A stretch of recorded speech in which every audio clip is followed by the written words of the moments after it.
या साहित्याचं नाव आहे सममित आकृत्या. आता यात विविध आकृत्या तुम्हाला दिसत आहेत, वेगवेगळे आकार दिसत आहेत. तुमच्या परिचित आहेत, काय अपरिचित आहेत, असे आकार आहेत. त्या आकाराचं आपण काय करूया, निरीक्षण करूया. या ठिकाणी हा एक आकार आहे, हे आकार आहेत, वेगवेगळे आकार आपल्याला दिसत आहेत. परंतु हे सममित आहेत का ते आपल्याला काय करता येतील, पाहता येतील. वेगवेगळे आकार आहेत पहा. तुमच्या परिचित आहेत, हा तुम्हाला ओळखते, बेडूक दादा दिसतोय.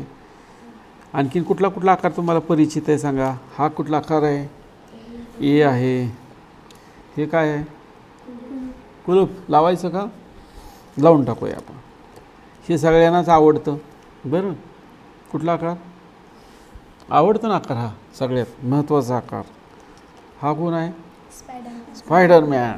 अशा पद्धतीचे वेगवेगळे आकार दिलेले आहेत.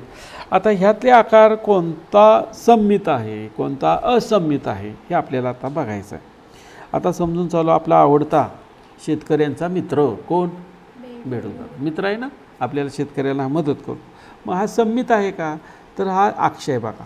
आता या ठिकाणी जर बघितलं तर हा तंतोतंत जुळा आहे का, बरोबर आहे का, हा तंतोतंत जुळलेला आहे. म्हणजे या अक्षावरती हा काय आहे, सममित आहे. बरोबर. आणखीन याला घेतलं, बरोबर आहे. आता बघूया हा आकार ठेवा का, हा सुद्धा काय आहे, सममित आहे.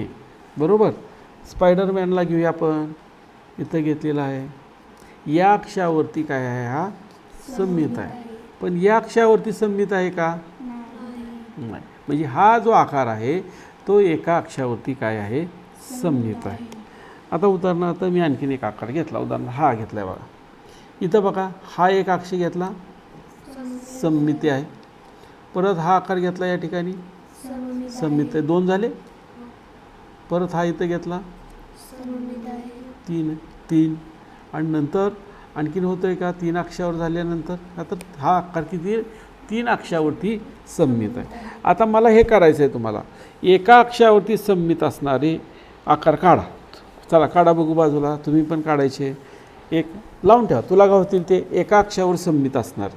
नाही, तू वेगळे काढ, तू वेगळे काढ, तुझे तू काढ आणि मला दाखवायचे. एका अक्षावरती सममित असणारे, दोन अक्षावरती सममित असणारे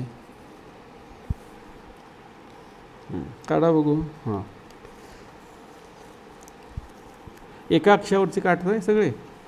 चला, अनेक अक्षावरती सममित असणारे काय आहेत का, हा पण आहे बघ, एका अक्षावर सममित.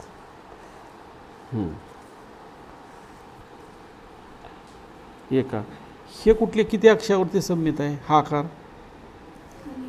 किती अक्षावर आहे, 1 2 3, म्हणजे जास्त अक्षावर. आपले जास्त अक्षाचे जे इथं काढला हा एक आहे. चला काढा लवकर.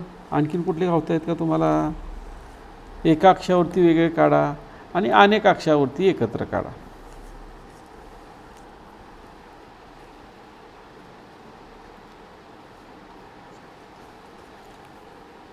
हा पण बघा आकार गावलेला आहे आपल्याला, एक छान गावलेला आहे. बघा इकडं काय आहे, याही अक्षावर सममित आहे. हा दोन अक्षावरती सममित आहे बाळांनो. हे बघा, हा दोन, हा एक अक्ष सममित आहे आणि हा एक दोन. बघा छान, तुम्ही चांगलं शोधताय. हां, चला चला, थोडे आकार राहिलेत. हा बघा, हा एकाच अक्षावरती आहे, हा एकाच अक्षावरती आहे.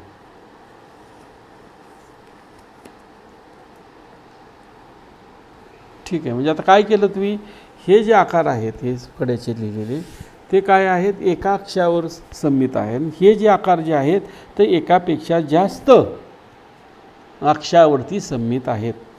म्हणजे हा अतिशय चांगल्या पद्धतीनं ह्या चित्राच्याद्वारे, वेगवेगळ्या माध्यमाच्याद्वारे, इंग्रजी अक्षर आहेत, काही तुमच्या परिचित काही आकार दिसत आहेत. हे तर फुलपाखरू दिसतं आहे, बघितल्या आवडतं आहे, होय ना. तर हे सुद्धा सममित बघा, फुलपाखराचं अगदी त्यांनी पूर्णपणे याला काय केलेलं आहे, सममित आहे. म्हणजे हा आकारसुद्धा याला सममित आहे. तर अशा प्रकारे आपण सममित आकार, असममित आकार या शैक्षणिक साहित्याच्या मदतीने समजू शकतो. तुम्हाला समजले का, नक्की काय अडचण आहे का, ओके.